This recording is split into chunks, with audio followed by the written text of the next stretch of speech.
Baik, saya mulai Bapak Ibu semua. Terima kasih Pak Suwardi. Saya buka. Assalamualaikum warahmatullahi wabarakatuh. Selamat malam Bapak Ibu. Salam sejahtera untuk kita semua. Semoga Bapak Ibu selalu diberikan kesehatan dimanapun Bapak Ibu berada. Nah, di malam hari ini merupakan malam kedua untuk lanjutan kelas eksklusif bimbingan laporan best practice. Pada malam yang pertama atau minggu yang pertama, kita sudah membahas mengenai ide-ide bagaimana menulis atau menemukan ide suatu best practice yang akan kita tulis. Dan juga sistematika dasar, selain itu juga sudah dibahas mengenai bagaimana cara menulis pendahuluan best practice. Sebagian dari Bapak Ibu sudah menyampaikan ide-idenya, baik berupa judul, banyak juga yang sudah menuliskan pendahuluan-pendahuluan yang sudah dikirim di grup WhatsApp. Nah, best practice sendiri kita review kembali adalah sebuah pengalaman terbaik dari Bapak Ibu. Artinya secara umum adalah pengalaman itu bisa berbagai macam, bukan hanya tentang mengajar, tapi secara keseluruhan. Kalau dalam best practice, pengalaman ini terkait dengan pekerjaan utama kita ketika kita ingin menulis sebuah karya tulis ilmiah yang akan berkelanjutan. Diharapkan pengalaman itu sesuai dengan bidang kita. Jadi bidangnya bisa tentang bidang akademik maupun akademik yang jelas sesuai dengan potensi dari Bapak Ibu.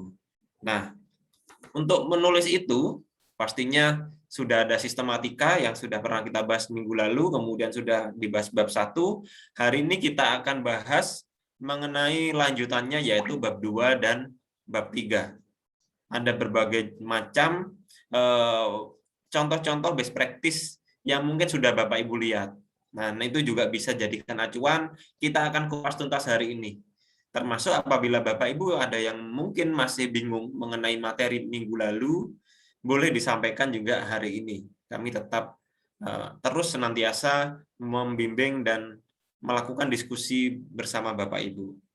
Kemudian Bapak Ibu nantinya juga ketika sesi tanya jawab, Bapak Ibu juga bisa menyampaikan ide-ide secara personal, artinya mengungkapkan ide-idenya sendiri, kemudian disampaikan di forum ini, mungkin kita bisa akan bahas bersama, kita akan berikan solusi seperti apa, Bapak Ibu, kesulitannya di mana cara menulisnya. Nanti kita akan bahas bersama di akhir.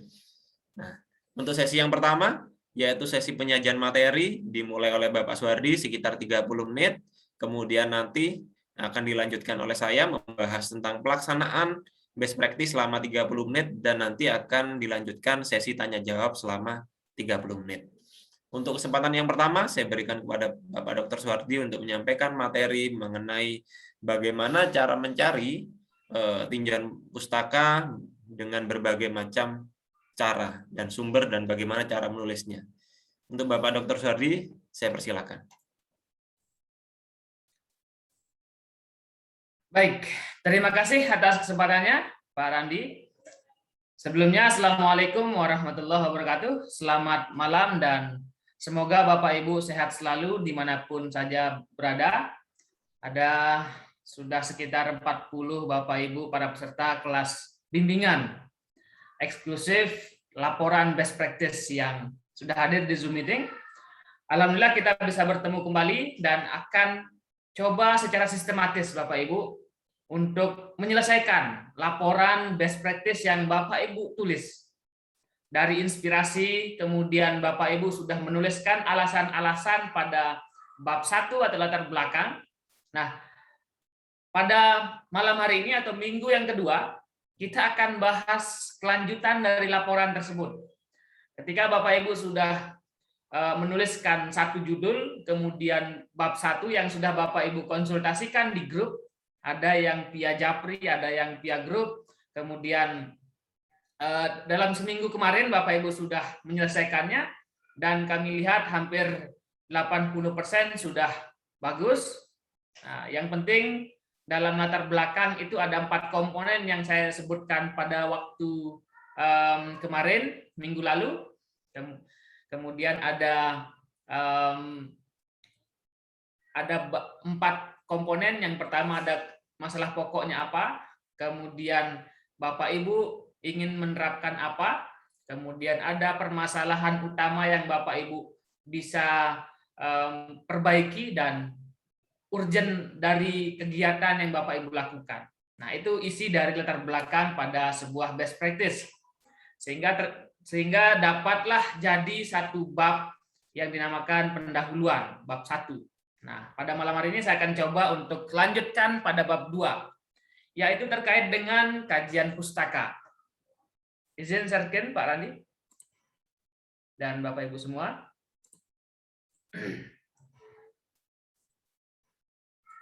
Ya, kita akan bahas terkait dengan kajian pustaka dalam best practice. Ya, sebelumnya Bapak Ibu mungkin ada yang Bapak Ibu pernah lihat satu contoh laporan seperti yang kami berikan contoh yang ada di link yang sering kami berikan di WA Group. Di situ ada beberapa contoh laporan best practice. Ya, mungkin Bapak Ibu bisa menggunakan contoh tersebut sebagai inspirasi ataupun contoh dalam sistematika, tetapi bisa juga tidak. Kenapa? Karena dalam setiap sistematika yang ada dalam sebuah laporan tentunya akan berbeda-beda, tetapi komponen utamanya pasti sama. Tetapi dalam sistematika pasti ada perbedaan dalam beberapa item. Sama seperti Bapak Ibu dulu ketika menyusun laporan skripsi. Antara sistematika kampus A dengan kampus B tentu pasti ada perbedaan. Meskipun satu namanya karya tulis ilmiah, skripsi, isi, kemudian komponen, dan masalah dan bagaimana penyelesaian sebuah skripsi itu pasti sama. Tetapi dalam sistematika pasti ada 1 atau 2 poin yang berbeda. Seperti ada yang menggunakan abjad, huruf abjad gitu, A, B, C, ada yang menggunakan 1.1, 1.2. Nah, itulah perbedaan kecilnya. Itu hanya kecil saja Bapak Ibu. Nah, oleh karena itu, satu pesan saya, kita akan membuat sebuah laporan best practice sesuai dengan petunjuk ataupun pedoman dari lembaga ataupun dari di mana kita akan menyetorkan laporan tersebut. Nah, ketika Bapak Ibu ada perintah untuk melakukan penelitian ataupun menulis makalah, kita akan ikuti aturan di mana kita bernaung ataupun nantinya kita akan melaporkan kepada siapa. Misalkan Bapak Ibu yang ada di Kemendikbud, tentu Bapak Ibu harus ikuti petunjuk yang ada di buku 4 pada pembinaan pengembangan profesi guru. Nah, begitu juga yang dari Kemenak. Nah, tentu Bapak Ibu harus lihat pedomannya terlebih dahulu. Oh, seperti ini pedomannya. Oh, sistematikanya seperti ini. Tetapi yang saya tekankan sekali lagi, pada dasarnya isi dari best practice itu adalah sama. Bahwa kita akan menceritakan atau mengungkapkan kembali pengalaman terbaik kita. Kemudian kita akan menceritakan secara sistematis apa yang pernah kita lakukan, kemudian dampaknya apa, sehingga apa yang kita lakukan tadi berdampak positif. Nah, sehingga itulah yang akan kita ceritakan. Dengan harapan apa yang kita lakukan atau pengalaman yang kita lakukan itu dapat ditiru ataupun menjadi inspirasi. Nah, ini tujuan besar dari sebuah best practice. Jadi apa yang Bapak Ibu lakukan yang merupakan sebuah kegiatan yang positif, memberi dampak yang positif kepada lingkungan ataupun profesi Bapak Ibu, itu dapat ditiru ataupun menjadi inspirasi bagi orang lain. Mungkin yang seprofesi dari Bapak Ibu bisa menjadi inspirasi. Nah, itu catatan pertama Bapak Ibu ya. Silahkan buka lagi pedomannya. Atau saya contohkan pada pedoman berikut. Kita coba buka kembali, kita review lagi kepada buku pedoman yang dikeluarkan oleh Kemendikbud. Nah, Ini contoh buku pedomannya Bapak Ibu. Buku 4 ini tahun 2019, saya rasa ini yang masih terbaru. Dan jika memang ada informasi buku ataupun pedoman yang terbaru, mungkin ada pedoman tahun 2021, kita bisa sharing di sini. Kita coba lihat pedoman best practice yang ada di buku ini ya.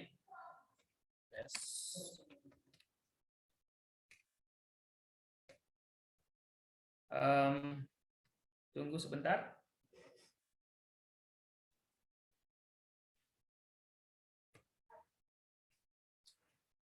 Ya, saya carikan. Nah, ini Bapak Ibu, mungkin Bapak Ibu ada yang menemukan kajian pustaka ataupun tidak menemukan bab 2 ataupun bab 2 kajian pustaka. Tetapi sekali lagi, lihat formatnya ataupun lihat aturan dari laporan best practice, kemana tujuan kita. Nah, karena kalau kita tidak mengikutinya, mengikuti aturan dari kemana kita akan mengirimkan laporan best practice ini, tentu konsekuensinya bisa ditolak kalau tidak sesuai. Misalkan kita nggak mencantumkan gitu ya, mencantumkan rumusan masalah. Kita menggunakan istilah yang lain, identifikasi masalah, kita bilang seperti itu. Tentu akan dipersalahkan. Nah, oleh karena itu sekali lagi lihat contohnya, lihat pedomannya. Nah, seperti ini. Ini yang dari Dikbud 2019. Bapak Ibu bisa buka lagi dan saya sudah share buku 4 ini di link materi tersebut.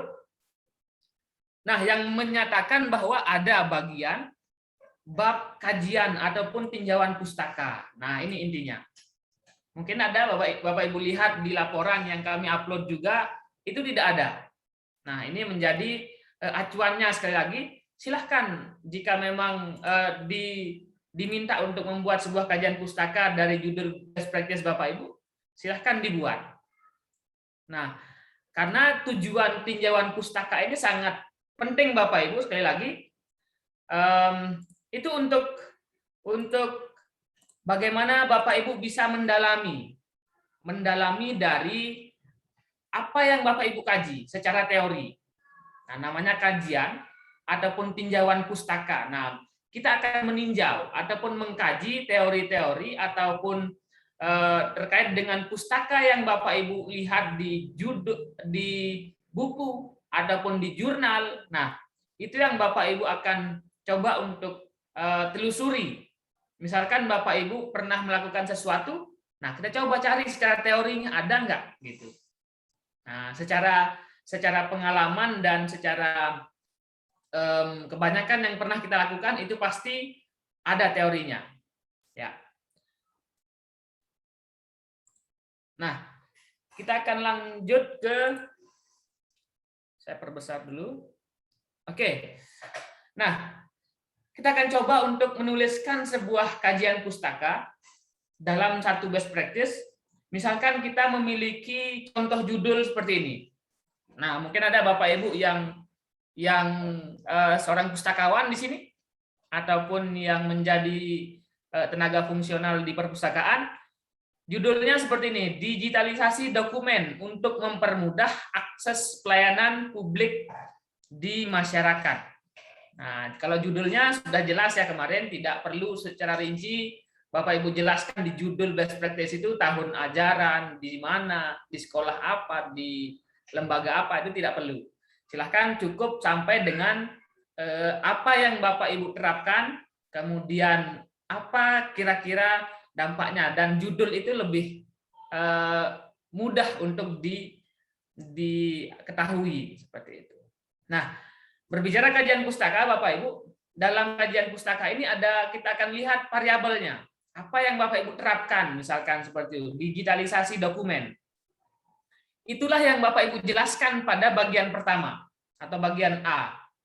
Nah, lalu kemudian kita lihat apa yang Bapak Ibu ingin jelaskan ataupun variabel yang lain.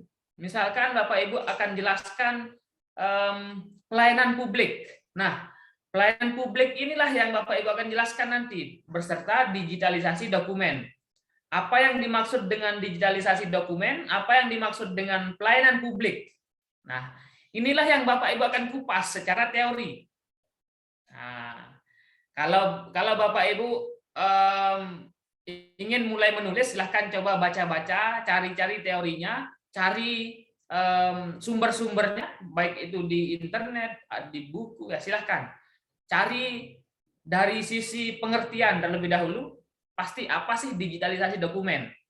Nah, apa pengertiannya, kemudian coba lihat manfaatnya, kemudian jenis-jenis dokumen, kemudian manfaat digitalisasi dokumen, itu pasti ada di internet. Karena ini barang sudah lama seperti itu, ataupun tidak baru lagi. Nah, tetapi Bapak Ibu ingin ulas seperti itu. Nah, lalu bagaimana Bapak Ibu lihat variabel yang kedua, ataupun sesuai dengan judul yang Bapak Ibu lihat ini? Yang pertama dari sisi pengertian, tentu yang pertama kita lihat apa sih maksud dari pelayanan publik. Kemudian jenis-jenisnya seperti apa. Kemudian bentuk-bentuk pelayanan publik itu seperti apa. Nah, itu semua Bapak Ibu akan kupas untuk menjadi sebuah kajian pustaka. Nah, sampai di sini bisa dipahami ya untuk kajian pustaka, kenapa ada ataupun kenapa tidak adanya kajian pustaka.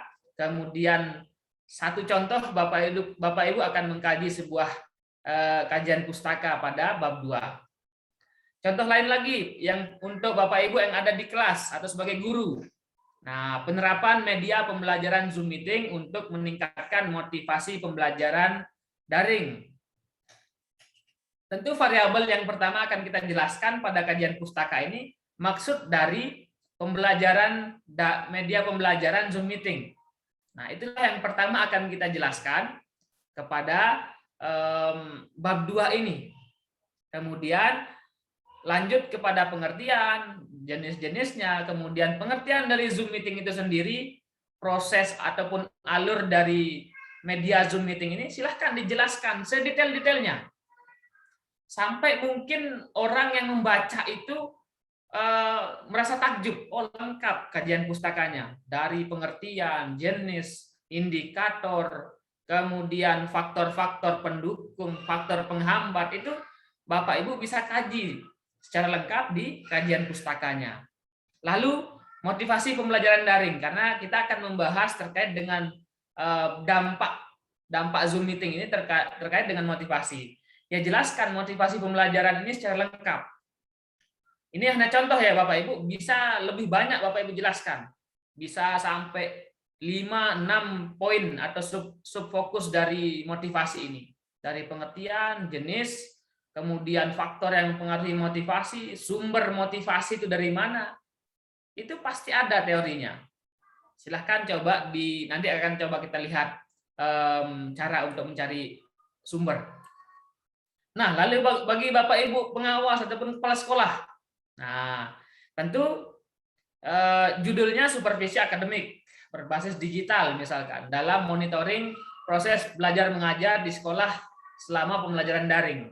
Nah, tentu ini adalah sebuah inovasi.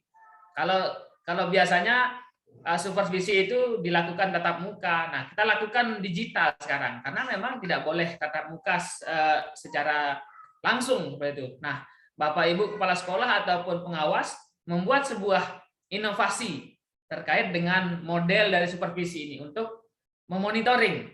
Nah, tentu yang akan kita jelaskan pada kajian pustaka yang terkait dengan supervisi akademik berbasis digital, dimulai dari, nah ini Bapak Ibu bisa isi sendiri, dari pengertian supervisi akademik mungkin, kemudian pengertian supervisi akademik berbasis digital, silahkan dicari teorinya.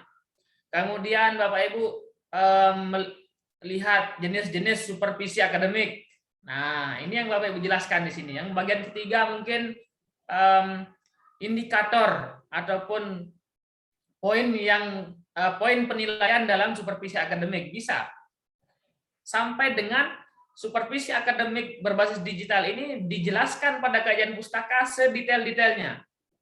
Nah, bisa jadi di sini ada poin keempat, poin kelima, poin keenam sampai dengan teori ini Bapak Ibu kupas. Nah, dan juga selanjutnya proses belajar mengajar. Nah, ini yang Bapak Ibu intinya ya.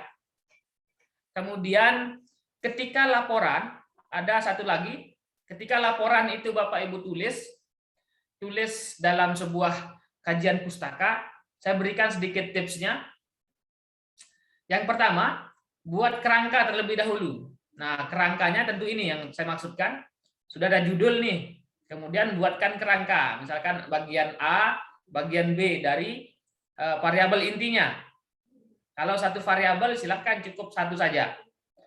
Lalu sebaiknya semua sumber pustaka dari buku dan jurnal ilmiah. Ini tentu sumber yang valid adalah jurnal dan buku secara teori, teks dari penulis-penulis ahli. Silahkan. Kemudian sumber pustaka merupakan keluaran terbaru.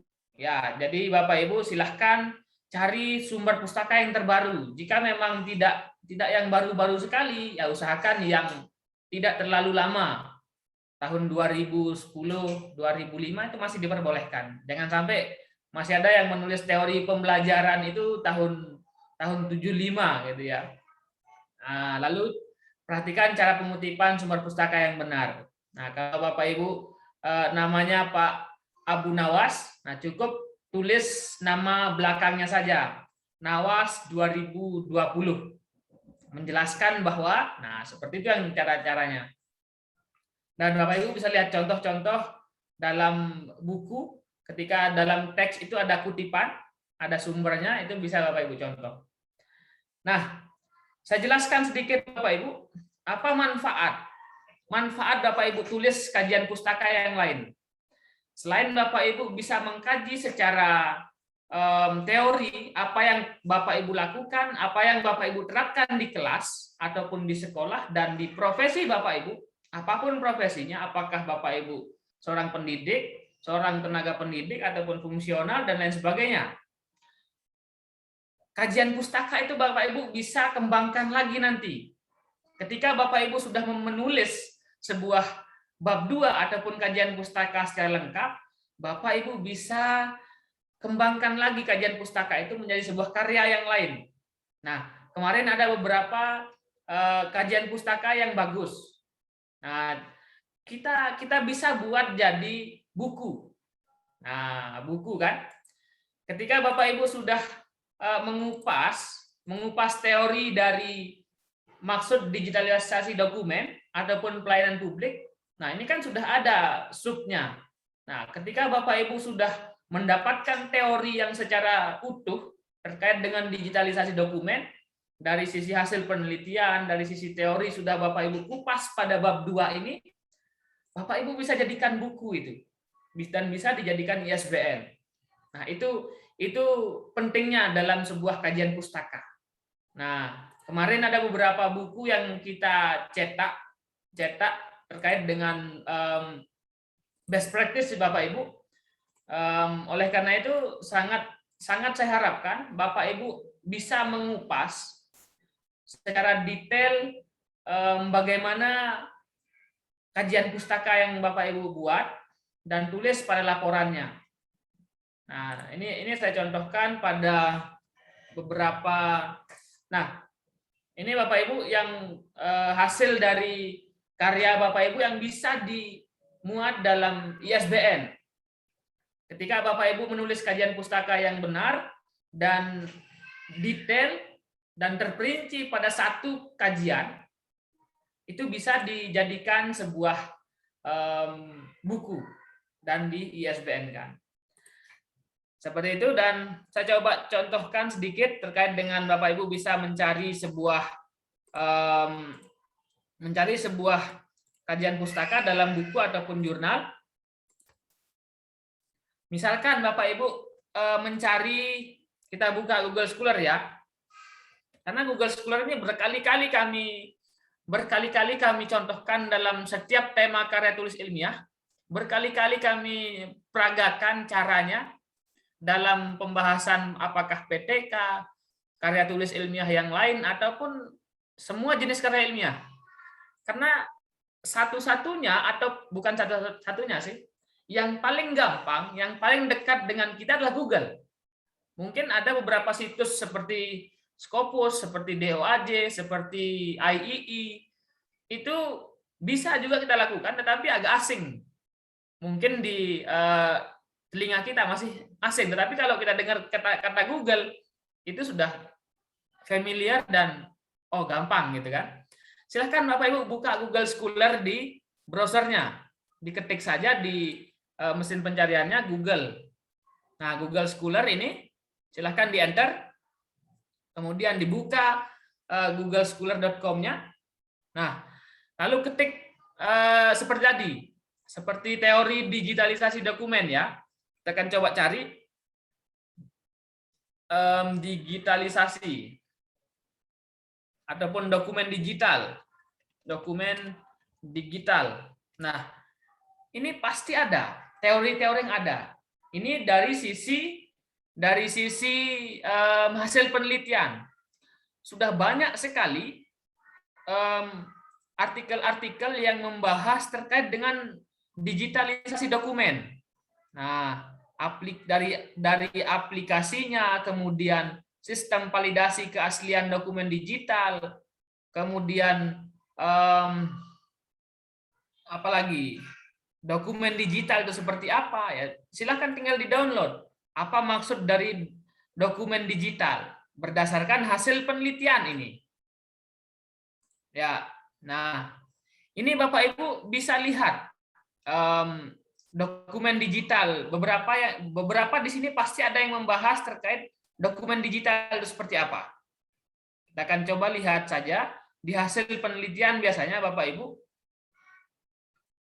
Nah, ini contoh yang Bapak Ibu bisa kutip membahas terkait dokumen digital.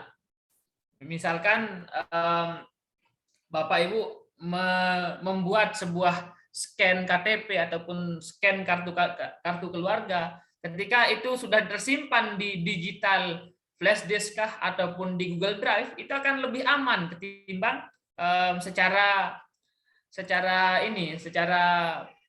print gitu ya.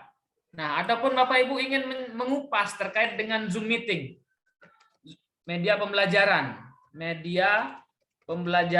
Zoom meeting. Nah, silakan diketik saja apa yang Bapak Ibu ingin lihat. Nah, di sini sudah banyak sekali yang membahas terkait dengan Zoom meeting dan bisa Bapak Ibu jadikan sumber atau landasan teori kajian pustaka pada laporan best practice Bapak Ibu. Nah, seperti ini, pemanfaatan Zoom meeting untuk proses pembelajaran. Silahkan diklik saja, itu akan muncul. Nah, ini Bapak Ibu bisa kutip Zoom meeting sendiri. Nah, ini Bapak Ibu bisa kutip ini. Diresmikan tahun 2011. Jadi kan sebenarnya banyak dari kita yang tahu Zoom meeting itu. Ini kita sedang pakai Zoom meeting ya. Tapi jika kita ditanya, tahun berapa Zoom meeting itu di-launching? Oleh siapa? Kemudian di mana, siapa yang membuatnya? Ataupun dari negara mana yang membuatnya? Itu mungkin kita tidak akan tahu kalau kita tidak cari secara pustaka. Nah, ketika kita sudah cari, ternyata Zoom meeting ini sendiri berasal dari San Jose, California. Aplikasi ini tidak hanya digunakan pembelajaran saja. Nah, ini salah satunya yang Bapak Ibu bisa kupas di kajian pustakanya. Nah, sekali lagi, ketika kajian pustaka Bapak Ibu sudah lengkap, satu sisi laporan Bapak Ibu lebih mantap, lebih komplit, kajian pustaka tersebut Bapak Ibu bisa jadikan sebuah karya yang lain. Bisa jadi jurnal, bisa jadi buku. Nah, itu manfaatnya ya. Kemudian silahkan Bapak Ibu bisa cari di Google Book. Silahkan ketik saja di mesin pencarian Bapak Ibu, Google Book. Ini juga berkali-kali kami berikan, berkali-kali kami peragakan, agar Bapak Ibu bisa mengaplikasikannya. Ya, karena banyak sekali kami lihat, meskipun berkali-kali juga kami jelaskan, tetapi referensinya masih saja yang lama gitu, ataupun yang belum mencantumkan referensi. Karena kutipan ataupun referensi itu sangat penting untuk Bapak Ibu cantumkan pada bab 1 pendahuluan. Kemudian di kajian pustaka itu wajib. Kemudian ada di bab 4 pembahasan. Di bagian 3 bagian itu sangat krusial ataupun wajib Bapak Ibu mencantumkan sebuah sumber. Ya, terkait dengan variabel ataupun apa yang Bapak Ibu teliti. Itu pasti dan harus ada kajian pustakanya. Nah, ini sudah buka Google Book ya Bapak Ibu. Sebentar. Oke, ini sudah buka Google Book. Silahkan Bapak Ibu ingin mencari teori apa. Zoom meeting misalkan. Tentu kita akan coba cari bukunya ada apa tidak gitu ya. Nah ini ada bukunya Bapak Ibu dan ada petunjuk Zoom Cloud Meeting a complete step by step guide on how to. Nah silakan dibuka ini. Jika Bapak Ibu merasa mungkin belum ada bukunya karena tahun kemarin dia keluar nih teori ataupun aplikasi. Ada yang apakah ada yang sudah mempublikasikan buku di ISBN kan gitu. Nah, ternyata ada tahun 2020 ini sudah dibukukan. Nah, cuman tidak ada preview di sini. Tidak ada. Nah, ini bisa Bapak Ibu citasi di sini. Zoom is cloud-based video meeting podium use. Nah, dan lain sebagainya. Yang Bapak Ibu bisa kutip dari bukunya Nelson 2020. Nah, ada keterangan penerbit, ada keterangan dari berapa halaman dan sebagainya. Ini karena mungkin baru dan nah, ini juga sudah ada ini. Ini take control of Zoom.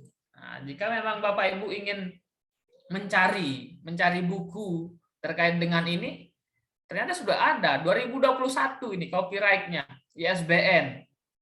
Ternyata ada yang sudah menulis. Nah, oleh karena itu Bapak Ibu gunakan Google Book ini. Silahkan coba Bapak Ibu request deh di chat meeting. Coba request Bapak Ibu ingin cari buku apa. Silahkan dibuka chatnya. Mungkin Bapak Ibu bisa request Bapak Ibu ingin cari teori apa ataupun buku apa. Sehingga kajian pustaka Bapak Ibu betul-betul nanti mantap seperti data lengkap. Silahkan chat di Zoom meeting. Gerakan literasi sekolah. Oke, kita cari dari Bu Wiwi Dwi R. Gerakan literasi sekolah. Nah, kita coba cari bukunya. Ini buku terlebih dahulu ya. Literasi sekolah. Ada apa tidak? Nah, ternyata banyak. Media literasi sekolah, teori dan praktik. Ya, silahkan diklik. Tinggal Bapak Ibu klik-klik saja sekarang, sudah sangat gampang. Nah, buku media literasi sekolah, teori dan praktik, silahkan dicari di sini, di buku ini. Memang tidak semua buku yang ada di Google Book ini lengkap seperti itu, tapi ada beberapa yang memberikan preview. Nah, ini sampai dengan 100 buku literasi sekolah yang direkomendasikan. Nah, silakan Bapak Ibu lihat daftar pustakanya. Oh, literasi dalam sekolah, literasi dalam pendidikan, ruang lingkup. Nah, inilah yang Bapak Ibu tulis nanti di kajian pustaka. Nah, ini isi-isinya di sini silahkan Bapak Ibu lihat. Coba kita lihat lagi di Google Scholar supaya sampai puas kita Bapak Ibu bisa tahu gitu ya. Google Scholar terkait dengan literasi sekolah. Nah, ini Google Scholar ya. Nah, ini. Kita coba literasi sekolah. Literasi sekolah.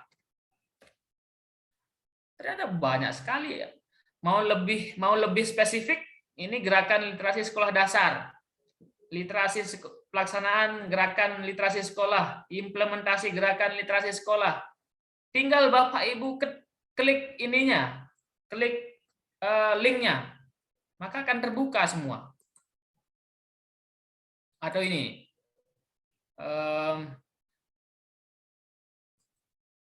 mungkin ada sedikit masalahnya di sebentar. Tinggal Bapak Ibu klik yang bagian ini saja ya. Akan terdownload otomatis nanti. Oleh karena itu silahkan dicari. Adapun yang lebih spesifik, gerakan literasi sekolah ataupun gerakan literasi sekolah dasar. Nah, ini akan lebih spesifik lagi Bapak Ibu akan diarahkan oleh Google Scholar ini. Gerakan literasi sekolah dasar, gerakan literasi sekolah di sekolah dasar, implementasi gerakan literasi sekolah pada sekolah dasar. Kurang apa lagi Bapak Ibu diberikan kemudahan, diberikan kenyamanan dalam mencari kajian-kajian pustaka, mencari literatur-literatur yang terbaru. Nah, bisa Bapak Ibu klik ini jika Bapak Ibu ingin cari yang terbaru tahun 2021 misalkan.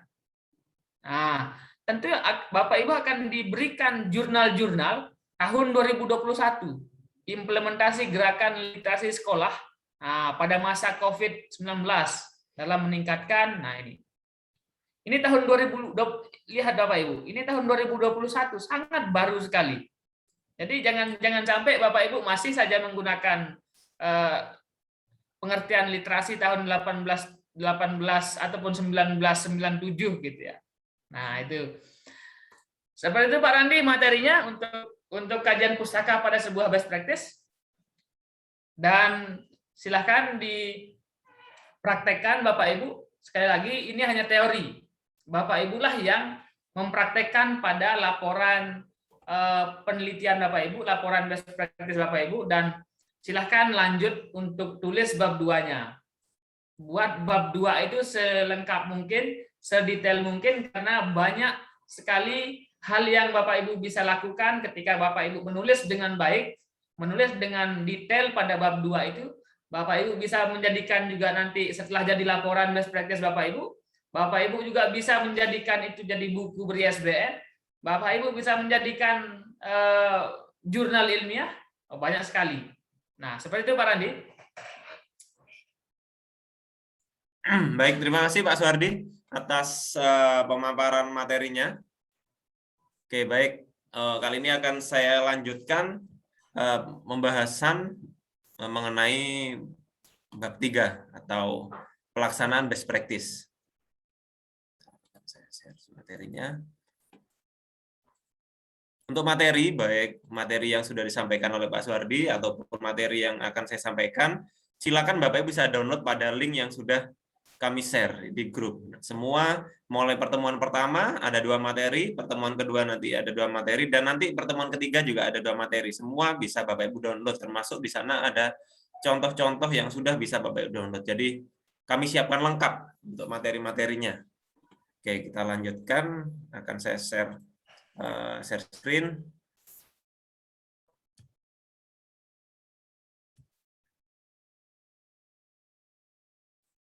Sudah tampil Pak Suhardi ya?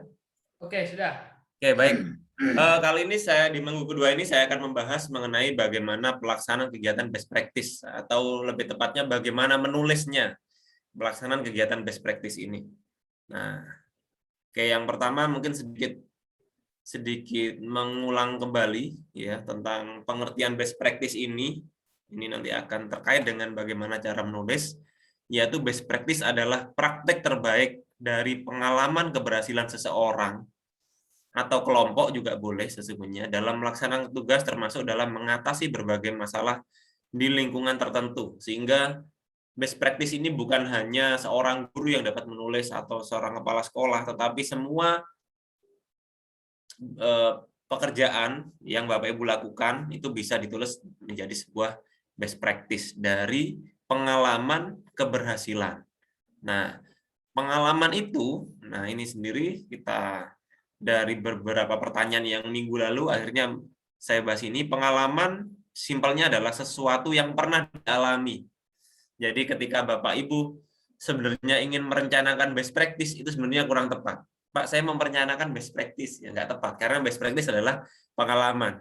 Tapi mungkin maksudnya saya paham, ingin merencanakan sesuatu harapannya nanti itu jadi best practice. Nah, bolehlah ya. Oke, tapi sebenarnya kalau merencanakan sesuatu menjadi yang terbaik itu kan sifatnya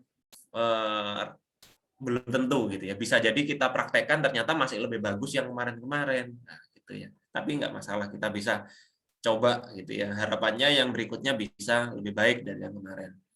Nah, dari pengalaman itu, dari sini dapat disimpulkan, karena kemarin juga ada yang bertanya, best practice masuk penelitian apa, Pak? Gitu ya. Nah, dari sini dapat dikatakan best practice bukanlah sebuah penelitian. Ya, sekali lagi bukan penelitian, karena itu memang best practice tidak ada namanya proposal penelitian. Jadi nggak perlu Bapak Ibu menyusun terlebih dahulu proposalnya. Biasanya ada istilah kalau di PTK itu kalau bab 1 sampai 3 bisa dibuat dulu disebut dengan proposal. Kalau sampai 5 nanti laporan. Tetapi kalau best practice nggak ada istilah proposal. Jadi sudah jadi satu kesatuan 1 sampai 5 yang disebut dengan laporan. Laporan atau ada beberapa kalangan tertentu nyebutnya makalah. Oke. Nah, karena di sini best practice adalah sebuah pengalaman, maka kita perlu menjabarkan pengalaman-pengalaman apa yang sudah kita lakukan dan harapannya disertakan dengan bukti-bukti yang konkret. Nah, kita lanjutkan. Nah, mungkin sedikit tips yang mungkin Bapak Ibu kesulitan nanti akan menulisnya, bagaimana menulis pengalaman, ini mungkin dari awal ya, kalau mungkin belum tahu judul yang tepat, mungkin bisa ikuti langkah-langkah ini. Yang pertama, Bapak Ibu bisa pilih pengalaman apa yang ditulis. Gitu. Misalkan kita flashback dulu, mungkin saya. Kemudian yang kedua adalah ini menyusun ya, menyusun urutan peristiwa dalam bentuk karangan. Nah, coba nanti bisa ditulis step by step dulunya seperti apa langkah-langkahnya itu. Kemudian barulah ketika kita sudah memastikan kerangkanya, kita boleh tuliskan judul. Saya yakin ketika Bapak Ibu yang kemarin sudah nulis judul, secara tidak langsung sudah membuat suatu kerangka.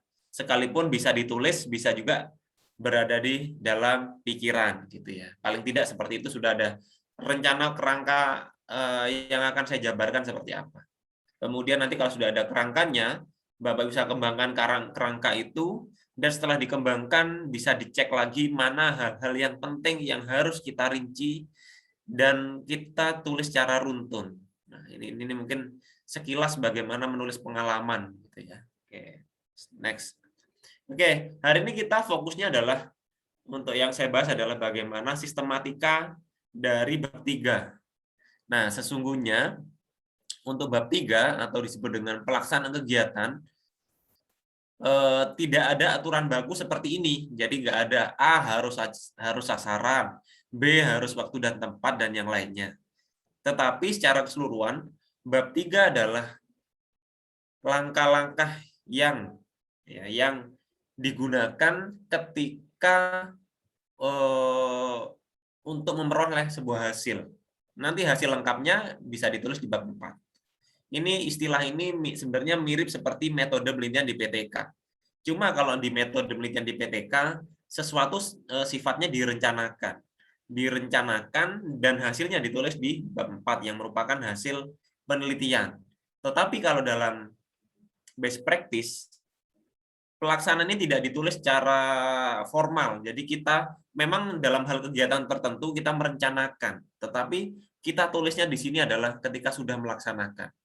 Jadi ketika sudah melaksanakan, Bapak Ibu bisa tuliskan ini, urutannya boleh dibolak-balik. Kadang di contoh-contoh tertentu ada yang Pak, waktu dan tempat biasanya ada yang di C, ada yang F, atau yang dikembangkan bebas. Jadi tidak harus bentuknya 5 ABCDE ini.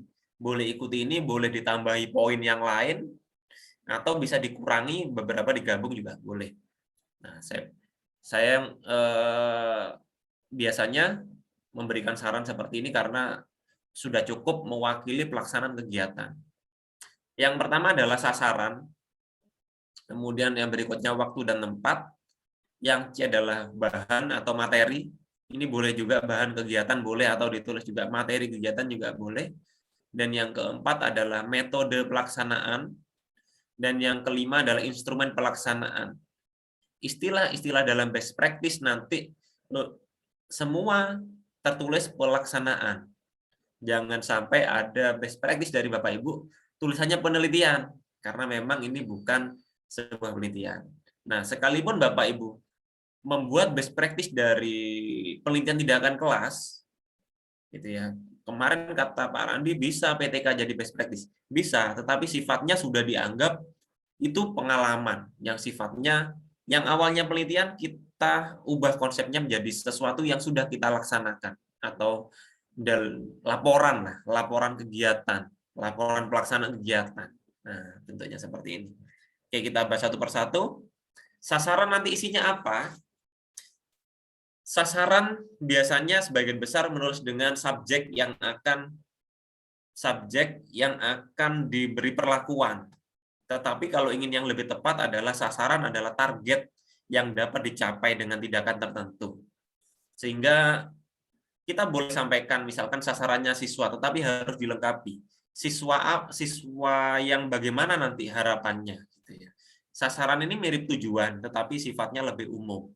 Jadi misalkan kita ingin memberikan perlakuan ke siswa, sasarannya apa? Misalkan hasil belajar siswa, atau peningkatan hasil belajar siswa, atau seperti apa, silakan bisa disampaikan di sasaran. Ya. Kemudian kita lanjutkan, waktu dan tempat. Waktu dan tempat saya rasa tidak ada masalah di sini. Bapak Ibu bebas menjelaskan bentuknya seperti apa. Yang jelas harapannya adalah penjelasan waktu dan tempat Bapak Ibu bisa rinci. Semakin rinci penjelasannya, maka pengalaman Bapak Ibu dalam tulisan itu semakin terlihat lebih real, gitu ya. Lebih real itu lebih dapat dipahami oleh seseorang. Oh, benar-benar seperti ini, gitu ya. Apa boleh misalkan disampaikan bulan saja? Boleh sesungguhnya. Pada bulan ini sampai bulan ini, Pak, boleh. Kalau mau masih ingat tanggal-tanggalnya boleh disampaikan, tanggal ini sampai tanggal ini boleh. Kalau perlu lagi, Bapak Ibu punya data-data lengkapnya disampaikan. Jamnya kapan, mungkin ya selain hari tanggal tadi bisa waktu ini bisa sampaikan jam, bisa sampaikan mungkin semester kapan, dan yang lainnya bisa ditulis secara lengkap. Nah, tempat juga bisa dirinci. Artinya bisa jadi ketika pelaksanaan best practice, Bapak Ibu yang mungkin guru sekolah atau mungkin kepala sekolah, bisa juga best practice-nya bukan di tempat itu. Bisa jadi best practice-nya ketika melakukan ekstrakurikuler di tempat yang lain. Nah, karena itu memang perlu adanya penjelasan tempat. Atau bisa juga tempatnya bukan hanya satu tempat. Nah, bisa dirinci. Tempatnya juga bisa dispesifikkan di mana. Itu bisa. Nah, untuk waktu tadi, Bapak Ibu bisa gunakan tabel untuk mempermudah rincian waktu. Biasanya kalau pelaksanaannya dilakukan selama 5 kali atau 6 kali. Silakan tulis Bapak Ibu. Misalkan pelaksanaan hari pertama, tanggal berapa misalkan. Kegiatannya apa. Nanti bisa dirinci seperti itu. Dengan adanya tabel, bisa mempermudah rincian waktu dan pembaca juga akan jauh lebih memahami daripada Bapak Ibu sampaikan dilaksanakan pada bulan Juni tahun 2020 dan kurang menarik dan kurang detail gitu ya. Oke. Kemudian berikutnya adalah bahan atau materi kegiatan. Ini boleh tulis bahan kegiatan, boleh juga tulis materi kegiatan. Nah, di sini isinya adalah segala hal bahan-bahan atau materi yang digunakan dalam pelaksanaan. Kalau Bapak Ibu seorang pengajar, berarti materinya Bapak Ibu sampaikan materi apa yang mungkin akan diajarkan. Atau mungkin ketika bukan hanya materi formal di kelas, Bapak Ibu mungkin membimbing olimpiade gitu ya, olimpiade atau ekstrakurikuler, bisa disampaikan materinya. Materi tersebut bukan hanya nama materinya atau mungkin standar kompetensi ataupun kompetensi dasar misalkan gitu ya. Bapak bisa lebih kembangkan lagi. Bisa dirinci materinya gitu ya. Bisa seperti apa, bisa disampaikan detail-detailnya yang akan dibahas gitu ya. Nah, ini bahan-bahannya juga bisa disampaikan menggunakan bahan apa saja. Mungkin kalau di sini ada media-medianya mungkin atau yang lain bisa dituliskan di sini gitu ya. Nah, selain itu berikutnya, nah ini mirip dengan PTK, yaitu di sini metode pelaksanaan. Kalau di PTK ada namanya metode penelitian, gitu. Di sini metode pelaksanaan. yaitu cara melaksanakan kegiatan yang dijelaskan langkah demi langkah. Nah, ketika mudahnya adalah Bapak Ibu tidak perlu bingung dengan adanya metode pelaksanaan ini. Kalau di PTK, metode penelitian, misalkan prosedur penelitian, itu sudah ada aturannya. Tahap pertama adalah plan atau perencanaan. Tahap kedua pelaksanaan. Tahap ketiga observasi dan tahap keempat refleksi. Dan dilakukan dengan siklus tertentu, 1 siklus atau 2 siklus atau 3 siklus. Nah, tetapi kalau di metode pelaksanaan, Bapak Ibu tidak perlu ikuti aturan ini itu. Jadi best practice ini sifatnya lebih luas. Bapak Ibu bisa melakukan, menuliskan step by step dengan konsep yang Bapak Ibu sendiri. Gitu. Jadi tidak perlu bingung ikuti teori mana untuk metode pelaksanaan. Karena namanya pengalaman, kita tidak perlu, dan bukan penelitian, tidak ada acuan dalam langkah-langkah ya atau sintaks yang akan kita ikuti. Nomor 1, bisa tuliskan perencanaan juga boleh. Mirip PTK pas saya tulis perencanaan boleh. Nomor 2, menyiapkan media atau perangkat. Nomor 3, menyiapkan materi. Nomor 4, pelaksanaan. Nomor 5, seperti apa boleh. Jadi bisa 5 tahap, 6 tahap, silakan bisa. Pisahkan langkah-langkah demi langkah, dan masing-masing langkah Bapak Ibu deskripsikan dengan bahasa Bapak Ibu sendiri. Tidak perlu takut, tidak perlu mencontoh yang lain, karena setiap orang punya gaya menulis yang berbeda. Ya, tidak ada yang salah dalam menulis. Kalau mungkin nanti tulisannya kurang baik, sifatnya karena mungkin baru pertama kali menulis, tapi selebihnya adalah ini lebih bebas, jadi Bapak Ibu lebih leluasa menuliskan dengan gaya bahasa sendiri, asalkan bahasa tersebut memang bahasa yang digunakan untuk penulisan ilmiah gitu ya. Gaya bahasa formal, silakan bisa dikembangkan sendiri. Nah, kemudian berikutnya adalah instrumen penelitian. Maaf, instrumen pelaksanaan. Terlalu sering ngomong penelitian. Instrumen pelaksanaan. Instrumen pelaksanaan di sini adalah alat, tetapi di sini alat-alat yang digunakan untuk mengukur dan mencatat data-data pelaksanaan. Nah, Bapak Ibu selama proses best practice menggunakan instrumen apa saja. Misalkan mau mengukur hasil belajar, ya sampaikan bahwasanya menggunakan tes, menggunakan lembar observasi, menggunakan wawancara, menggunakan apa, ataupun enggak bentuk-bentuk yang lain. Yang jelas Bapak Ibu dengan alat-alat apa yang digunakan. Tidak harus bentuk pengukuran. Kalau pengukuran mungkin sifatnya penelitian ya, bisa ke arah penelitian kayak memperoleh data tertentu. Tapi Bapak Ibu bisa lakukan instrumen yang lain.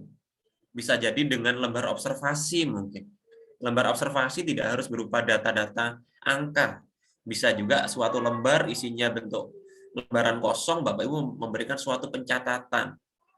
Atau bisa juga instrumennya bentuk dokumen, tidak melakukan proses pencatatan. Jadi ada banyak instrumen yang dapat Bapak Ibu gunakan untuk best practice ini. Secara tidak langsung kita pasti menggunakan, gitu ya. Entah dokumentasi ya, entah wawancara, entah tes, entah angket, entah lembar observasi. Salah satunya mesti kita gunakan secara tidak langsung. Sekalipun kita sudah melakukan observasi tanpa lembar, itu sesungguhnya kita secara tidak langsung sudah ada lembar observasi di pikiran kita. Cuma kadang kita tidak menuliskan aja. Nah, itu bisa disampaikan di sini. Nah, mungkin ini sedikit yang kemarin saya ulas kembali, gitu ya. Apa sih bedanya bab 3 PTK dan bab 3 best practice gitu ya, sama-sama mirip ya. Kalau di PTK menyajikan subjek, tempat dan waktu sama, di sini sasaran, tempat sama. Kemudian prosedur PTK. Nah, di sini juga sama-sama menulis strategi pelaksanaan yang tadi ya, atau metode pelaksanaan. Di sini disampaikan juga instrumen pengumpulan data. Dan kalau di PTK ada namanya teknik analisis data. Kalau di sini di best practice tadi saya ungkapkan instrumen pelaksanaan atau alat-alat yang menunjang kegiatan. Nah, apabila Bapak Ibu ada namanya rumus-rumus analisis data, sesungguhnya boleh juga ditambahkan di bab 3, tidak masalah. Atau bisa juga digabung menjadi instrumen pelaksanaan tadi, itu juga tidak masalah. Nah, jadi ini mirip sekali. Jadi ketika Bapak Ibu sudah sering menulis PTK, menulis best practice, sangat-sangat jauh lebih mudah gitu ya. Oke. Mungkin ini sedikit kata-kata malam ini, yaitu semoga dari pengalaman terbaik yang kita tulis banyak inspirasi yang dapat kita bagikan. Itu pasti gitu ya. Pasti. Karena best practice ini bukan hanya harapannya bukan hanya menjadi makalah atau laporan. Karena kalau hanya laporan atau makalah seringkali dianggap, apalagi kalau bentuknya cetak ya Bapak Ibu, kalau bentuknya cetak itu ada yang bahasa kasarnya itu menjadi sampah perpustakaan. Nah, kenapa sampah perpustakaan? Karena sekarang semakin lama semakin canggih gitu ya. Era semakin canggih, banyak perpustakaan analog yang mulai ditinggalkan gitu ya. Tetapi masih tetap banyak hal yang penting di perpustakaan, tapi semakin lama semakin bergeser gitu ya. Semakin lama semakin bergeser ke arah digital. Artinya Bapak Ibu ketika menulis best practice nanti, mungkin sedikit saran dari saya, bukan hanya dipublikasikan dalam bentuk cetak, tapi bisa juga dijurnalkan secara online. Ya, dijurnalkan secara online. Artinya atau mungkin dibukukan dalam bentuk digital. Artinya penyebarannya nanti akan lebih luas. Harapannya dengan penyebaran yang lebih luas tadi, bisa dengan perpustakaan digital, pengalaman terbaik yang Bapak Ibu tulis, kita tidak tahu kebetulan orang mencari, orang browsing, orang berselancar di dunia maya, kebetulan membuka kata kuncinya mungkin sesuai dengan best practice-nya Bapak Ibu, dibaca, dan ternyata cocok, kemudian dipraktekkan juga untuk di sekolahnya, di tempat kerjanya, atau yang lain. Itulah yang inspirasi yang akan terus bagikan secara tidak langsung. Kita tidak menyadari inspirasi itu. Maka dari itu, best practice ini sesungguhnya adalah gudang inspirasi. Ya, gudang inspirasi karena berbeda dengan yang mungkin jenis-jenis penelitian yang sifatnya lebih formal, yang kita terpaku dengan alur A, alur B, alur C, di best practice kita dibebaskan untuk melakukan langkah-langkah seperti apa dan inspirasinya pun dibebaskan seperti apa. Karena itu saya sangat berharap banyak best practice Bapak Ibu nanti setelah selesai ini mungkin bisa dilanjutkan ke arah yang lebih digital, yaitu menjurnalkan gitu ya. Nanti mungkin bulan-bulan depan bisa ikut kelas kami yang publikasi yang ilmiah ya. Best practice-nya bisa dijurnalkan sehingga nanti akan ketahuan berapa orang yang sudah download ya. Berapa orang yang sudah download jurnal Bapak Ibu, artikel Bapak Ibu. Di jurnal kami sudah saya setting, nanti akan ketahuan berapa orang yang sudah view atau download. Ya paling tidak dari sana, oh ternyata sudah 100 orang, 200 orang sudah mendownload jurnal saya, artikel saya, sehingga inspirasi yang saya bagikan paling tidak bisa terbaca oleh banyak orang gitu. Itu sedikit tambahan motivasi. Mungkin langsung saya tunjukkan contohnya seperti apa sih bab 3 gitu ya. Sebentar.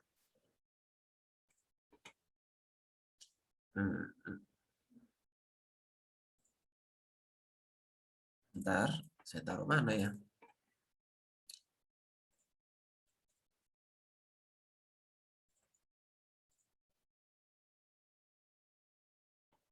Oke, mungkin kita lanjut tanya jawab dulu, nanti akan saya, yang jelas bab 3 yang itu tadi poin-poinnya secara rinci dari masing-masing poin bab 3 itu bisa Bapak Ibu lihat di file yang nanti akan kami share kembali di grup WhatsApp gitu ya. Share kembali di grup WhatsApp, nanti Bapak Ibu biasanya cuma pelaksanaan itu tadi yang sudah disampaikan oleh Bapak Dr. Suhardi, bahwasannya pelaksanaan kegiatan atau pelaksanaan best practice biasanya di sebagian besar ditulis di bab 2 karena sebagian besar tidak menuliskan bab 2 gitu. Bab 2 maksudnya bab 2 tinjauan pustaka nggak ditulis, akhirnya yang ini harusnya bab 3 ditulis di bab 2 karena sebagian besar belum mengikuti acuan ya, sebagian besar mengikuti acuan bahwasanya sangat disarankan menambahkan tinjauan pustaka. Jadi nanti bisa Bapak Ibu cek di bab 2 yang best practice-nya pelaksanaan kegiatan seperti apa. Nanti itu tidak perlu diacu secara penuh, Bapak Ibu bisa kembangkan sendiri, saya yakin bisa jauh lebih baik daripada contoh-contoh yang mungkin kita bagikan, yang mungkin contohnya itu juga banyak juga yang kurang maksimal. Yang jelas kita pelajari bersama, nanti Bapak Ibu bisa diskusi di sini, kami akan bimbing sehingga harapannya best practice Bapak Ibu bisa tuntas selesai gitu ya. Oke, saya rasa cukup untuk ini. Mungkin nanti kita akan lebih banyak berdiskusi malam ini agar lebih banyak waktunya, ada sekitar 30 menit. Oke, silakan Bapak Ibu yang ingin bertanya secara langsung bisa klik raise hand, kemudian bisa bertanya juga melalui grup, melalui chat Zoom ya, chat Zoom. Oke, silakan bisa bertanya secara langsung. Di sini sudah ada Bu Resti dan Pak Hairudin. Silakan Bu Resti. Baik, terima kasih Pak Randi, Pak Dr. Suhardi.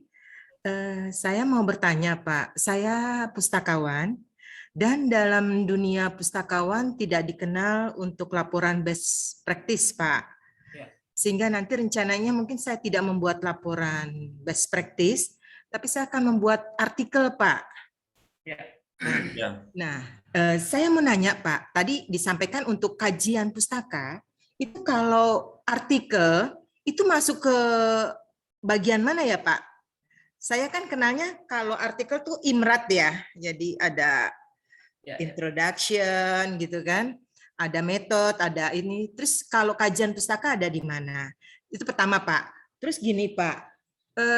Saya pernah konsul, Pak, ke Perpusnas waktu itu.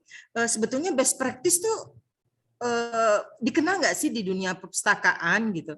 Infonya kalau untuk Mohon maaf Ibu, suaranya terputus.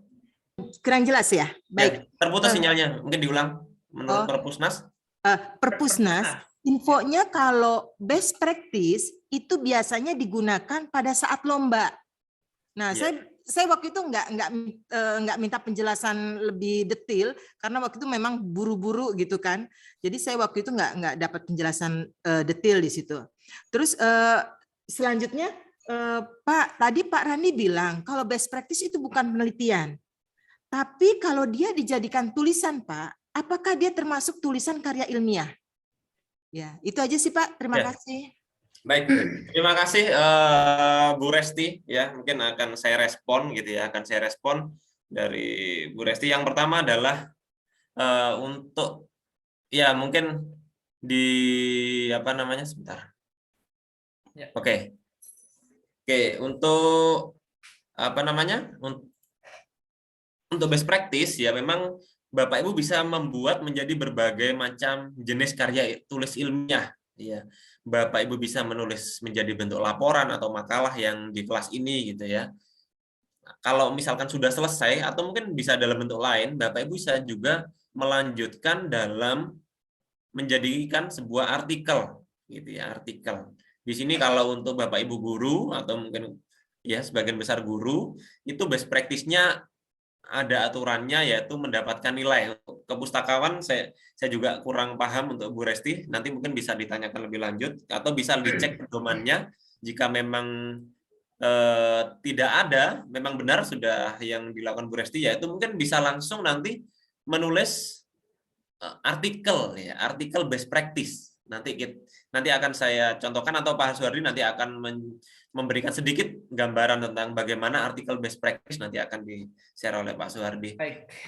Mungkin itu, silakan Pak Suhardi. Baik, terima kasih Bu Resti dan mungkin ada Bapak Ibu juga yang pertanyaannya sama. Saya akan jelaskan sedikit terkait dengan posisi teori ataupun kajian teori. Kalau dalam laporan ada di bab 2 itu ada kajian pustaka ataupun landasan teori. Kalau di artikel itu posisinya ada pada untuk memperkuat pendahuluan yang ada pada bab 1 ataupun di latar belakang dan untuk memperkuat hasil penelitian adanya pada pembahasan. Nah, kajian pustaka yang ada pada bab 2 itu adalah merupakan satu keutuhan dalam sebuah laporan karya tulis ilmiah. Nah, kalau di artikel itu dipergunakan untuk memperkuat pada bagian pendahuluan, tepatnya pada latar belakang dan pada pembahasan. Oleh sebab itu, pada artikel ilmiah Bu Resti itu diwajibkan sekali. Nah, karena hasil penelitian itu, apa yang kita dapatkan pada hasil penelitian akan kita bandingkan. Apakah kita mau mencari persamaannya, apakah kita mau cari perbandingannya antara hasil penelitian kita dan teori ataupun hasil penelitian yang sudah ada sebelumnya. Nah, itu posisi teori. Nah, kalau di kajian pustaka tadi Bapak Ibu yang pada bab 2 di laporan, kalau mungkin yang ada di kita juga yang ada di laporan penelitian ataupun laporan pelaksanaan, kalau di dunia kampus itu dikenal, mungkin ada yang pernah mendengar laporan pengabdian masyarakat. Nah, itu hampir sama dengan best practice. Kalau di pustakawan mungkin saya juga kurang tahu, besok kita akan coba tanya ataupun cari infonya. Yang pada dasarnya best practice ini adalah sebuah karya tulis ilmiah karena memiliki sistematika, karena meskipun hanya bercerita, ini adalah cerita pribadi istilahnya.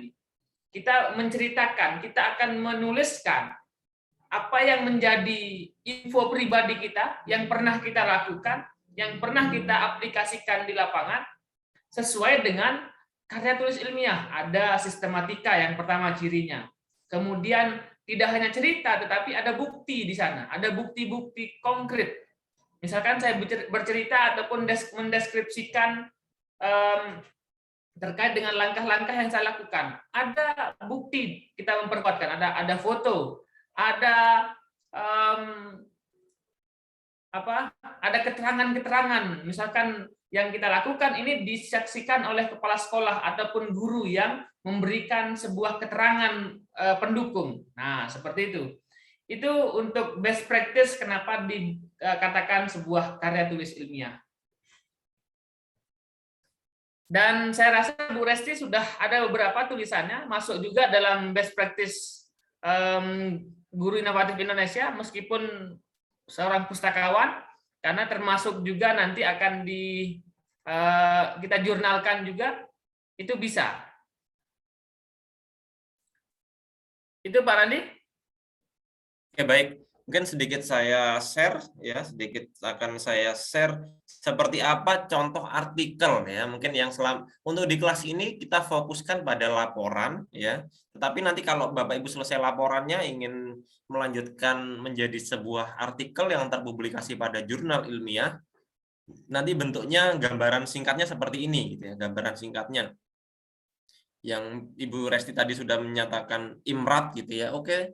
Sama Ibu, seperti itu jadi introduction gitu ya, introduction metode, riset metode dan yang lainnya sesuai dengan itu, dimulai dari judul, kemudian ada abstraknya di sini dan ada aturan-aturannya. Sama di sini sama-sama pendahuluan, mungkin isinya adalah latar belakang perlunya atau alasan mengapa kita menulis best practice itu, karena ini sebuah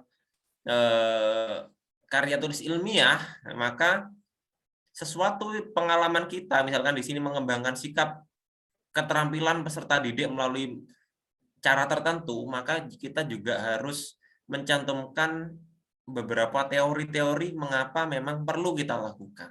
Sehingga sesuatu pengalaman kita bukan hanya sekedar tulisan yang sifatnya fiksi gitu ya, tetapi memang ada unsur ilmiahnya, salah satunya selain ada sistematikanya juga ditunjang dengan teori-teori. Nah, di sini ada teori-teori yang dimasukkan. Kemudian setelah pendahuluan ada namanya metode pelaksanaan atau metode dan pelaksanaan kegiatan di sini. Nah, kalau biasanya di PTK atau penelitian pada umumnya adalah metode penelitian. Di sini metode pelaksanaan. Kemudian baru hasil dan pembahasan. Di sini rangkuman dari bab 4 laporan, biasanya seperti itu. Ada gambar-gambar, ada tabel. Gambar-gambar ini menceritakan tentang apa yang sudah kita laksanakan dan kita jelaskan masing-masing gambar-gambar ini, dan kemudian kita simpulkan seperti apa proses pelaksanaannya, dan ada daftar pustaka. Yang jelas, secara singkat, artikel pada jurnal ilmiah adalah, kalau dibandingkan dengan laporan, artikel merupakan suatu rangkuman. Suatu rangkuman, kalau laporan bisa 30 atau 40 halaman atau bahkan 50 halaman ditambah lampiran mungkin bisa sangat tebal gitu. Kalau artikel mungkin hanya 7 sampai dengan 15 halaman yang sifatnya sangat padat sekali tanpa adanya lampiran. Nanti akan kita bahas lebih rinci ketika Bapak Ibu berada di kelas publikasi artikel ilmiah. Mungkin singkatnya seperti itu. Itu aja Bu Resti. Mungkin silakan bisa merespon. Baik, terima kasih Pak Randi sama Pak Dr. Suhardi atas penjelasannya. Pak, satu lagi, Pak, gini, kalau kita mau bikin artikel best practice, apakah kita harus melihat sampai dampaknya, Pak? Misalnya begini, saya mau bikin artikel best practice tentang peningkatan kapasitas para pustakawan untuk mahir menggunakan Canva.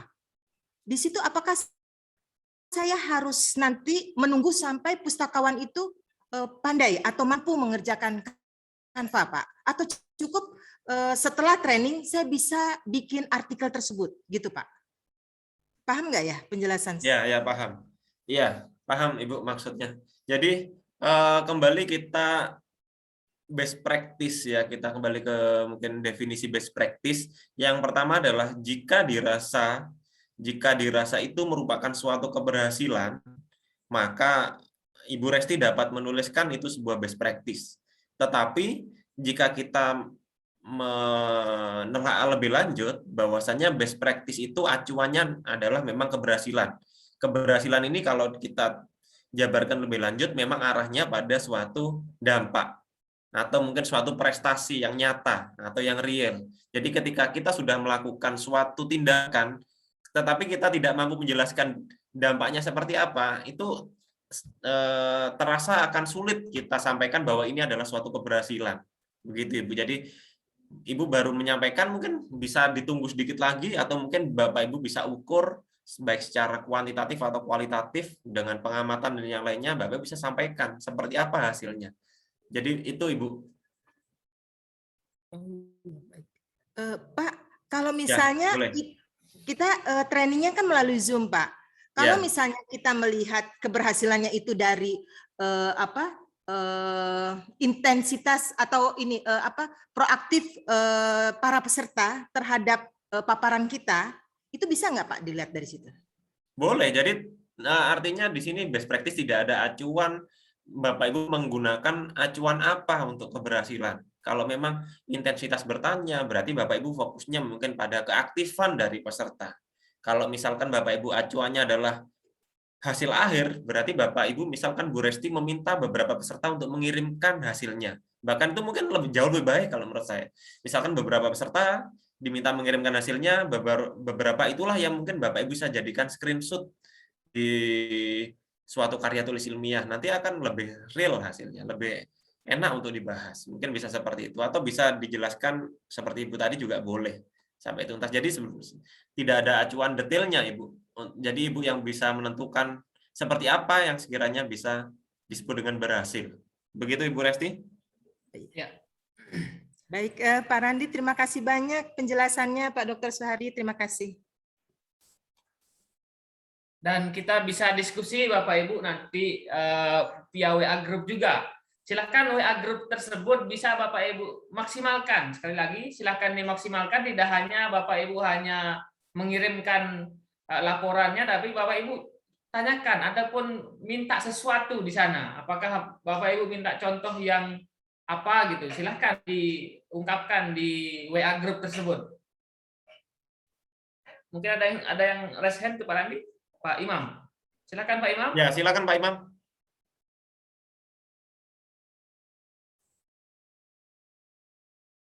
Diklik unmute. Nah, Oke, sudah. Terima kasih. Ini langsung saja Pak untuk Monggo. mendetailkan lebih operasional dalam penulisan laporan, misalnya untuk waktu dan tempat ya Pak. Kalau ingin mendeskripsikan lebih detail, itu misalnya foto-foto atau bukti-buktinya ditaruh di bab 3 ini atau di bab selanjutnya nanti Pak. Terima kasih, itu aja. Oh, itu saja. Itu saja Pak Imam? Ya. Oke, mungkin langsung saya jawab. Untuk hasil-hasil, ya hasil-hasil nanti akan dibahas di bab 4. Di bab 4 yang sifatnya hasil, nanti di hasil ketika ada foto, ada tabel hasil kegiatan, dan yang lainnya nanti ditampilkan data-datanya kalau ada, nanti itu dideskripsikan. Itu ya. Tetapi kalau di bab 3 sebatas teknis awal sebelum pelaksanaan lah intinya. Sebelum pelaksanaan apa yang atau hal-hal tertentu lah, misalkan secara misalkan kalau Bapak sampaikan waktu tadi ya, misalkan ya tulis saja sebagai tabel pada tanggal ini yang dilakukan ini, atau pada bulan ini yang dilakukan ini, dan detailnya seperti apa. Atau kalau memang tidak memungkinkan detail, Pak saya sudah lupa detailnya, boleh sampaikan bulannya aja boleh. Pada bulan Juni melakukan ini, atau dari bulan Juni sampai ini melakukan ini gitu. Cuma kalau bisa lebih detail lebih bagus, tapi kalau tidak bisa juga tidak apa-apa, karena namanya sebuah pengalaman ini kan kadang susah. Apalagi kalau kita bukti-buktinya mulai hilang, ini susah. Tapi kalau misalkan Bapak Ibu kebetulan ada fotonya, nah foto itu bisa dicari tanggalnya. Diklik kanan, dilihat properties, tanggalnya diklik mana, create kapan di foto itu ketemu di metadatanya. Nah, makanya dari sekarang, saran dari saya adalah paling gampang best practice ini buktinya adalah foto. Jangan sampai Bapak Ibu membuat best practice nggak ada foto sama sekali, itu rasanya kan nggak kurang real. Foto itu bisa bermacam-macam, bisa foto kegiatan, foto alat peraga, foto screenshot boleh, atau yang lain. Jadi mungkin dari sekarang lebih banyak sering muta-moto aja ya ketika Bapak Ibu melakukan sesuatu, nanti pasti fotonya bermanfaat berikutnya. Mungkin itu aja Pak Imam. Terima kasih. Mungkin selanjutnya Pak Herudin, silakan Bapak. Assalamualaikum warahmatullahi wabarakatuh. Waalaikumsalam. Ya.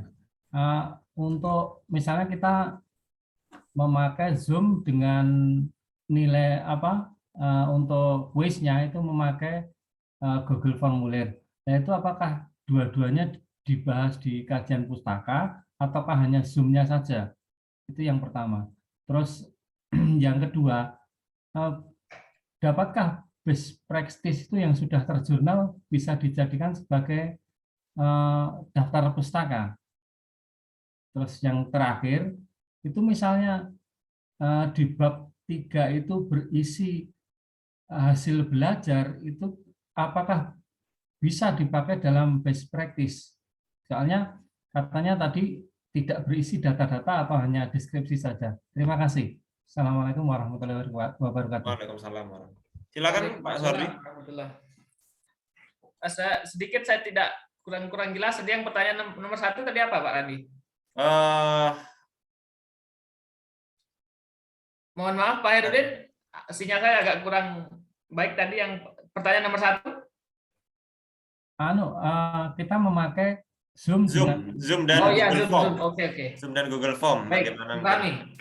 Misalkan judul best practice Bapak Ibu ataupun Bapak Ibu menggunakan penggunaan media Zoom meeting dan WhatsApp group untuk memaksimalkan ataupun untuk meningkatkan motivasi belajar dalam masa pembelajaran daring. Nah, misalkan judulnya seperti itu.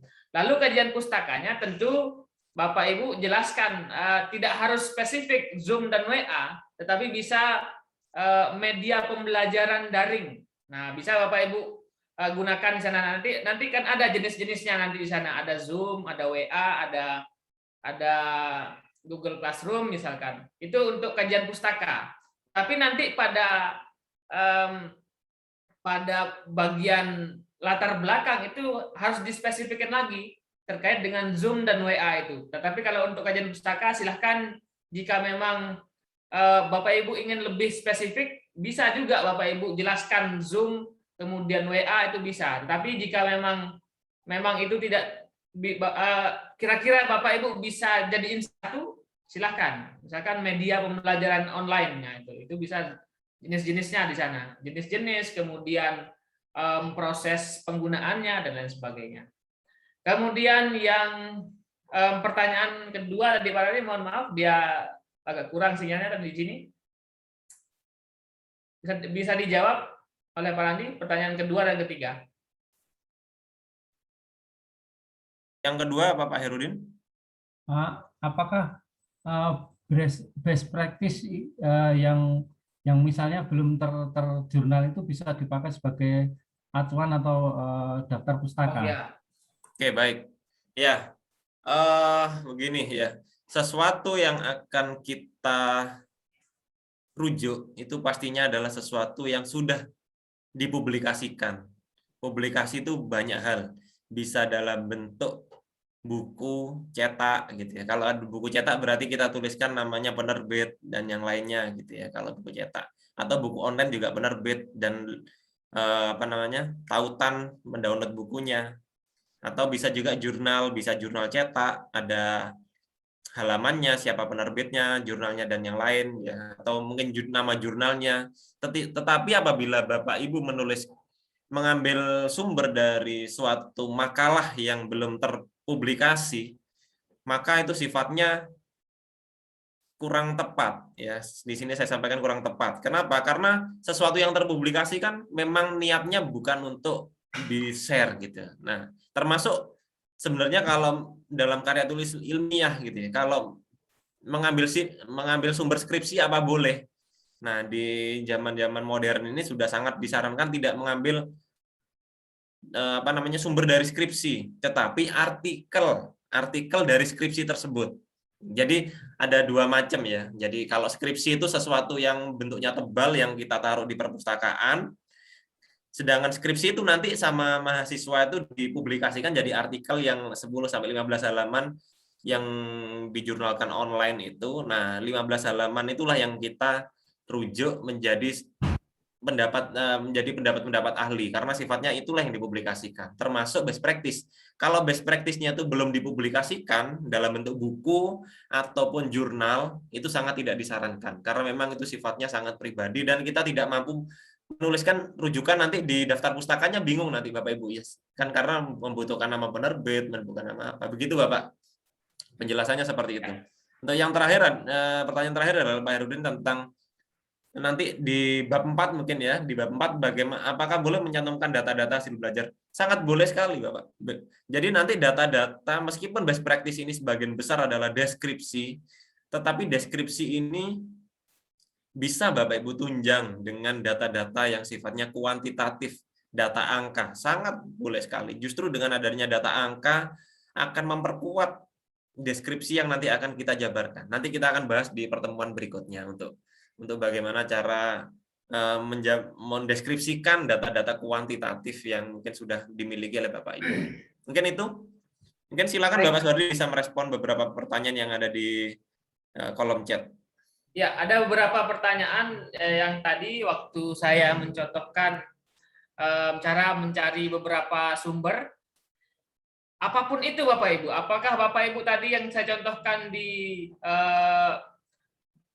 literasi sekolah, dari permintaannya Bu Wiwi, kemudian ada Bu Rominah, Bu Uswatun Hasanah terkait dengan PPT animasi, video pembelajaran dari Bu Elisabo, itu semuanya silahkan Bapak Ibu cek di Google Scholar, pasti ada, dan kami jamin ada. Apapun itu silahkan dicari Bapak Ibu ya. Bapak Ibu tinggal ketik Google Scholar. Bapak Ibu ingin cari video pembelajaran. Nah, Ibu salah ketik pun diperbaiki. Nah, ini sangat banyak sekali video pembelajaran berorientasi karakter, video pembelajaran, dan banyak Bapak Ibu. Sekali lagi, yang Bapak Ibu ingin cari di sana sudah lengkap. Bapak Ibu ingin cari apa misalkan? PPT animasi, PowerPoint, animasi. Nah, sudah ada semua lengkap. Nah, respon mahasiswa ataupun pengembangan media smart PowerPoint. Atau Bapak Ibu lebih spesifik lagi. PowerPoint best practice. Nah, langsung ketikkan PowerPoint best practice. Ada beberapa yang akan direkomendasikan. Mungkin ini karena bahasa Inggris semua. Best practice perpustakaan misalkan. Perpustakaan. Nah, ini ada beberapa contoh best practice artikel. Nah, ini inovasi layanan perpustakaan di era pandemi, sebuah best practice. Nah, ini bisa Bapak Ibu contoh, dan silahkan temukan kata kuncinya. Apa yang Bapak Ibu ingin cari itu bisa dicari di Google Scholar. Kemudian teori-teori apa saja, apakah teori gerak, teori melihat, ada semua di buku, di Google Book dan di Google Scholar ya. Kemudian cara mencantumkan kutipan yang diambil dari Google. Ingat Bapak Ibu, yang diambil dari Google itu apakah dari blog, dari artikel yang Bapak Ibu download seperti ini. Nah, ini kan Bapak Ibu download nih. Misalkan ini.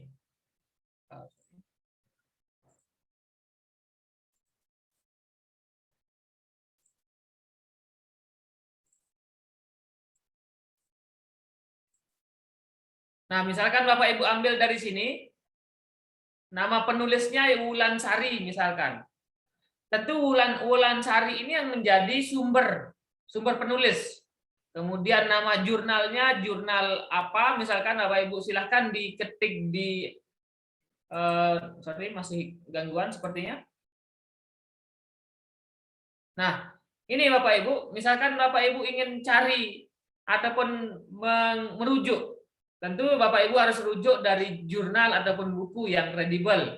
Tetapi kalau Bapak hanya sekedar ambil di blogspot ataupun di situs-situs online yang belum tentu kebenarannya, itu tidak disarankan. Silahkan diambil ataupun dikutip dari nama ini, nama penulis, kemudian judul jurnal, kemudian nama jurnalnya di mana, kemudian alamatnya, alamat online-nya bisa itu nanti pada poin terakhir kita akan bahas bagaimana cara mengutip dan menuliskan daftar pustaka yang benar.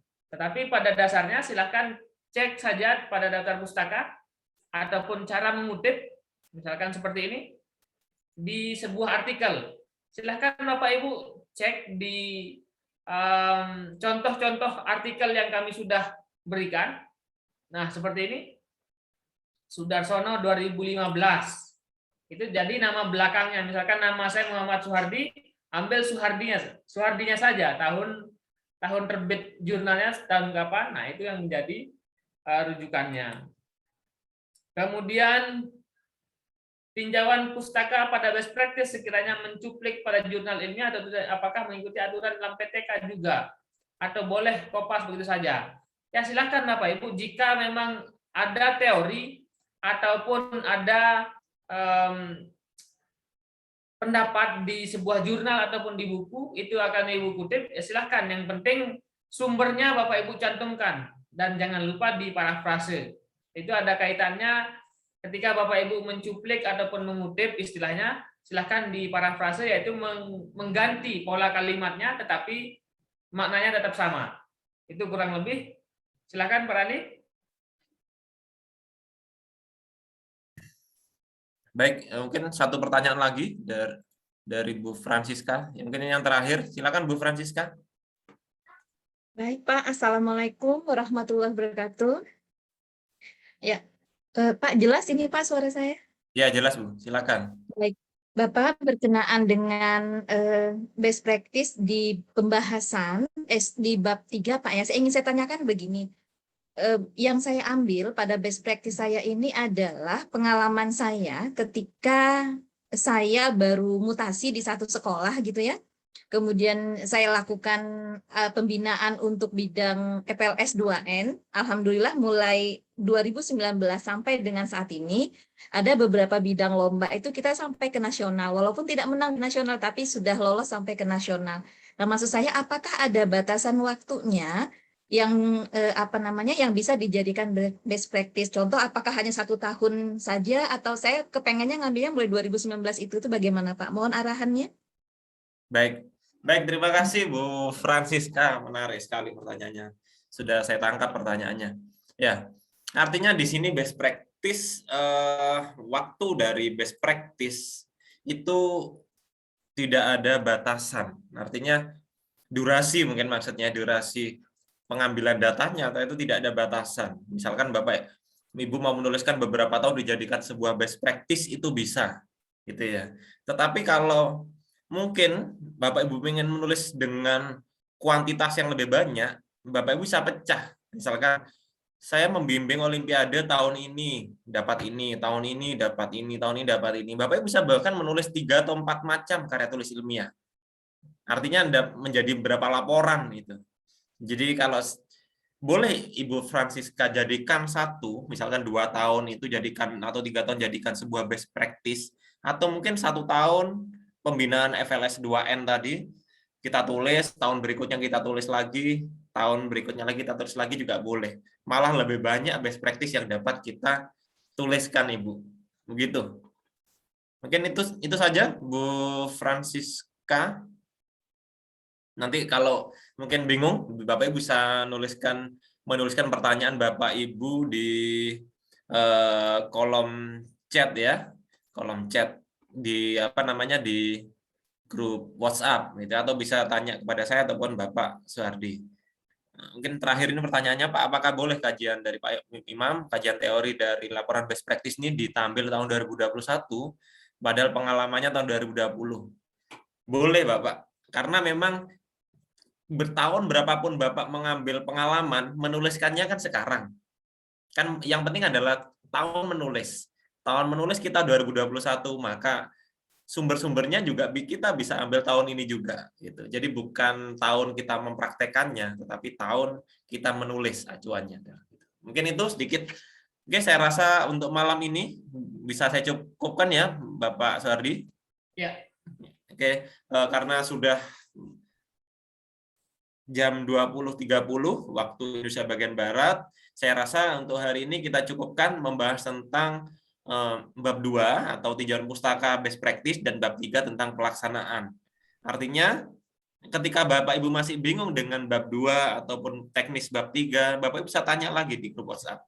Ya boleh kapanpun bisa bertanya. Nanti ketika kami online pasti akan jawab. Jadi media di grup WhatsApp itu bukan hanya untuk Bapak Ibu mengirim laporan best practice, tapi bisa bertanya banyak hal gitu ya. Sehingga harapan kami Bapak Ibu selesai kegiatan ini bukan hanya menghasilkan sebuah laporan best practice file gitu ya, tetapi juga mendapatkan ilmu yang nanti Bapak Ibu akan tularkan mengenai best practice kepada teman-teman sejawat. Ini loh best practice yang benar, caranya seperti ini, saya ikut pelatihan ini gitu. Sehingga itu harapan-harapan kami.